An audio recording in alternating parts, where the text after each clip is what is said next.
ବର୍ଷାଦିନିଆ ଚିନାବାଦାମ ଚାଷ। ଚିନାବାଦାମ ଏକ ପ୍ରମୁଖ ତୈଳବୀଜ ଫସଲ। ଓଡ଼ିଶାରେ ଖରିଫ, ରବି ଓ ଗ୍ରୀଷ୍ମ ଋତୁରେ ଚିନାବାଦାମ ଚାଷ କରାଯାଇଥାଏ। ଯଦିଓ ରବି ଓ ଗ୍ରୀଷ୍ମ ଋତୁରେ ଚିନାବାଦାମ ଅପେକ୍ଷାକୃତ ଅଧିକ ଅମଳ ହୋଇଥାଏ, ଖରିଫ ଋତୁର ଚିନାବାଦାମ ରବି ଋତୁ ପାଇଁ ବିହନ ଆକାରରେ ବ୍ୟବହାର ହୋଇଥାଏ।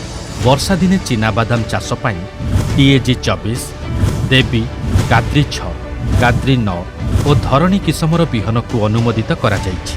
ଜୁନ୍ ମାସର ପ୍ରଥମ ଭାଗରେ ଚିନାବାଦାମ ଲଗାଇବାର ନିଶ୍ଚିତ ଆବଶ୍ୟକତା ରହିଛି, କାରଣ ରବି ଋତୁରେ ଅକ୍ଟୋବର କିମ୍ବା ନଭେମ୍ବର ମାସରେ ଚିନାବାଦାମ ଚାଷ ପାଇଁ ବିହନ ନିମିତ୍ତ ଜୁନ୍ ମାସର ଫସଲକୁ ନିର୍ଭର କରିବାକୁ ହୋଇଥାଏ। ଚିନାବାଦାମ ଚାଷ ପାଇଁ ଜମିକୁ ଭଲ ଭାବରେ ଗୁଣ୍ଡ ଚାଷ କରି ବର୍ଷା ପାଣି ନିଗିଡ଼ି ଯିବା ପାଇଁ ଜମିକୁ ସାମାନ୍ୟ ଢାଲୁ ରଖିବାକୁ ହୁଏ। ଜମି ପ୍ରସ୍ତୁତି ସମୟରେ ଏକର ପ୍ରତି 2 ଟନ୍ କମ୍ପୋଷ୍ଟ କିମ୍ବା ସଢ଼ା ଗୋବର ଖତ ପ୍ରୟୋଗ କରାଯାଇଥାଏ। ଚିନାବାଦାମ ଚାଷ ପାଇଁ ଏକର ପ୍ରତି 50 କିଲୋଗ୍ରାମ ଚୋପାଛଡ଼ା ମଞ୍ଜି ଆବଶ୍ୟକ ହୁଏ ଏବଂ ବୁଣିବା ପୂର୍ବରୁ ଏହାକୁ 250 ଗ୍ରାମ ରାଇଜୋବିୟମ୍ ଓ 250 ଗ୍ରାମ ପିଏସ୍ବି ଜୀବାଣୁ ସାରରେ ଗୋଳାଇବା ଉଚିତ। ଏହାର 7 ଦିନ ପରେ 1 କିଲୋଗ୍ରାମ ବିହନ ପ୍ରତି 2 ଗ୍ରାମ କାର୍ବେଣ୍ଡାଜିମ୍ ଫିମ୍ପିନାଶକ ଗୋଳେଇ ବିଶୋଧନ କରାଯିବା ଆବଶ୍ୟକ।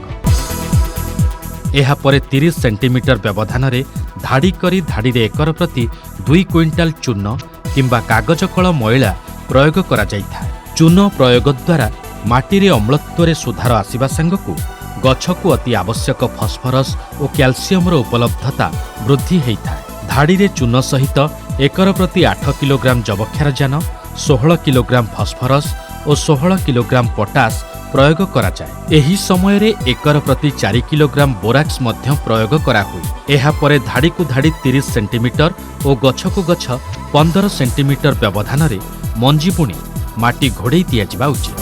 ଅନାବନା ଘାସରୁ ଚିନାବାଦାମ ଫସଲକୁ ରକ୍ଷା କରିବା ପାଇଁ ବିହନ ବୁଣିବାର 2 ଦିନ ମଧ୍ୟରେ ମାଟିର ବତର ଦେଖି ଏକର ପ୍ରତି 0.3 କିଲୋଗ୍ରାମ ପେଣ୍ଡିମେଥାଲିନ୍ କ୍ରିୟାଶୀଳ ବସ୍ତୁ କିମ୍ବା 0.3 କିଲୋଗ୍ରାମ ଫ୍ଲୁକୋରାଲିନ୍ କ୍ରିୟାଶୀଳ ପଦାର୍ଥ ସିଞ୍ଚନ କରାଯାଏ। ପ୍ରତି 8 ଧାଡ଼ି ଚିନାବାଦାମ ପରେ 2 ଧାଡ଼ି ହରଡ଼ ଲଗାଇବା ଦ୍ୱାରା ବହୁତ ସୁଫଳ ମିଳିଥାଏ। ଗଜା ହେବାର 18ରୁ 20 ଦିନ ମଧ୍ୟରେ କୋଡ଼ା ଖୋସା କରିବା ନିତାନ୍ତ ଆବଶ୍ୟକ।